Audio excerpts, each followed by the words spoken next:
नाज़रीन, कल NEET UG 2025 के नताइज सामने आए और जम्मू और कश्मीर से कुल 48% उम्मीदवार कामयाब रहे। उसी के चलते आज हम आए हुए हैं Rise institute, one of the state rank holders, और कई सेलेक्टीज से बात करने। तो सबसे पहले हम बात करेंगे सालिक शम्स से, जो कि one of the state rank holders हैं, और इनसे जानेंगे इनकी जर्नी के बारे में। सालिक, कैसा महसूस हो रहा है आपको? अस्सलाम वालेकुम। बहुत अच्छा महसूस हो रहा है अभी। एक तो ये जर्नी बहुत लॉन्ग होती है एंड जब उसके बाद आपको कामयाबी मिलती है, so it feels surreal, it feels very good.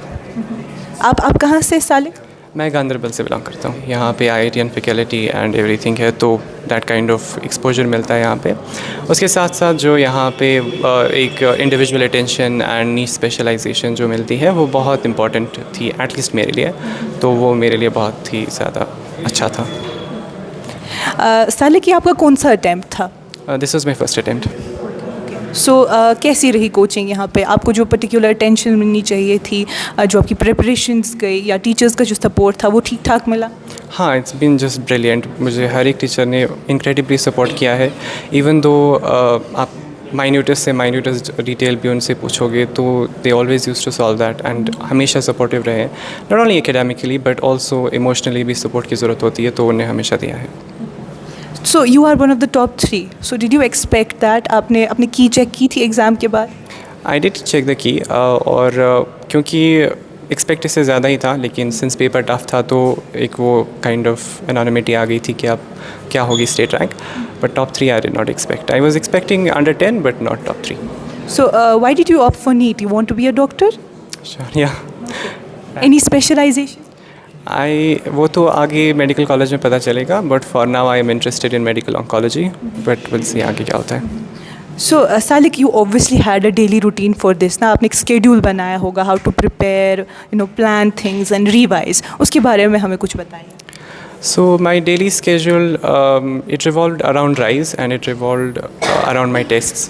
So I used to सुबह फजर पढ़ लिया and then I didn't used to sleep and I'm a morning person, तो I used to do most of my work in the morning. उसके बाद शाम को test दे के उसका एनालिसिस किया एंड अपनी टीचर से उसके बारे में जो भी डिस्कस करना होता था, I used to do that and that used to be my day, more or less. So what was the most challenging part, of your preparations? And कोई ऐसा सब्जेक्ट था जिसमें आपको डिफ़िकल्टी फेस हुई? चैलेंजिंग पार्ट तो बहुत सारे होते हैं, it's not just one, there are other challenges, but सबसे डिफ़िकल्ट सब्जेक्ट मेरे लिए पर्सनली वाज केमिस्ट्री। लेकिन my teachers have been incredibly supportive उस लिहाज से, और उन्होंने कभी भी उसको इम्प्रूव करने में मेरी बहुत हेल्प की है। आप ही की तरह बहुत सारे ऐसे नीट एस्पायरेंट्स होंगे ना, जो आगे इसमें जानना चाहते हैं और who want to be a doctor. उनके लिए कोई मैसेज है या की पॉइंट्स जो आप शेयर करना चाहते हैं? माय मैसेज वुड बी कि एज आई ऑलरेडी सेड कि यू हैव टू एक तो believe in yourself and believe in your plan, have patience with your plan. हमें कभी कभी आवर प्लान फेल्स, हमें लगता है that we have rolled over, and ऐसा नहीं होता। You just have to have patience and you have to stick with your plan and trust God's plan basically. So that is it. Thank you so much once again, many congratulations and we wish you all the best ahead. एक और candidate से आपको मिलाते हैं जिसने इस साल 2025 में दोनों NEET as well as JEE इकट्ठे क्वालिफाई किया है। आपका पूरा नाम बताइए और आप कहाँ से हैं? मेरा नाम फरहान इकबाल है और मैं कुपवारा से हूँ। मैंने रिसेंटली JEE और नीट दोनों क्वालिफाई किया है, और मैं थैंक्स कहूँगा अपने पेरेंट्स को, स्पेशली मेरे फादर को, और मेरे राइज़ की जो फैकल्टी थी उनको। इन्होंने मुझे सपोर्ट और गाइड किया, तभी जाके अल्हम्दुलिल्लाह आज ये मेरा रिज़ल्ट आया। आपने एक्सपेक्ट किया था आप ये दोनों एग्ज़ाम्स क्वालिफाई करेंगे? क्योंकि आपने कहा आपने 2 साल कोचिंग की और आपने एक ही अटैम्प्ट में दोनों क्वालिफाई किए। सो डिड यू एक्सपेक्ट दैट? मेरा मेन फोकस नीट पे ही था, तो मेरे को एक्सपेक्ट था कि मैं नीट क्वालिफाई करूँगा। JEE एडवांस में साइड बाय साइड पढ़ता था, तो उसका भी अल्हम्दुलिल्लाह अच्छा रिज़ल्ट आया, क्वालिफाई हो गया। So your main focus was what, to be a doctor? हाँ, मेरा डॉक्टर का ही बचपन से शौक़ था। Any specialisation you want to go ahead with? मैं न्यूरोसर्जन बनना चाहूँगा आगे जाके, MBBS। Can you explain why? क्योंकि मैं ब्रेन के बारे में पढ़ना चाहता था बचपन ही से, और सर्जन मेरा बनने का शौक़ भी था, तो इसलिए मैं न्यूरोसर्जन बनना चाहूँगा। आपका क्या डेली रूटीन रहा प्रिपरेशन प्लानिंग में, ठीक है, और रिवीजन वगैरह? क्योंकि आप यहाँ भी आते थे, कोचिंग करते थे, आपने सेल्फ स्टडी की, उस बारे में हमें कुछ बताइए ताकि जो आगे एस्पायरेंट्स हैं उनको थोड़ी हेल्प मिल जाए।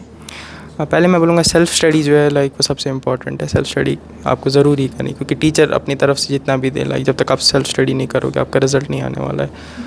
और मैं क्लासेस राइज़ में ही देता था, तो उसके बाद मैं कोशिश करता था इधर ही स्टडी रूम में बैठने की, तो वहाँ सेल्फ़ स्टडी करता था, होमवर्क वगैरह टेस्ट के लिए वगैरह प्रिपेयर करता था मैं। फरहान, आपके साथ ही कुछ ऐसे बच्चे होंगे जिन्होंने इससे पहले भी या इस साल ये अटैम्प्ट दिया होगा नीट में या जेईई में, जो क्वालिफाई नहीं कर पाए, तो आप क्या उनको मैसेज देना चाहेंगे, क्या गाइडेंस देना चाहेंगे जिनसे उनको हेल्प मिले?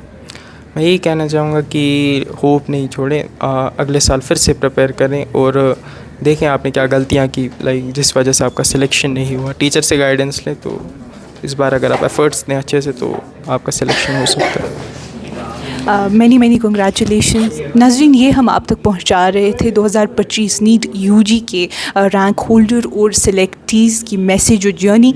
मज़ीद मालूमात के लिए आप बने रहिए कश्मीर लाइव के साथ। मैं हुमायूं ऋषि मंजूर अहमद के साथ कश्मीर लाइव के लिए।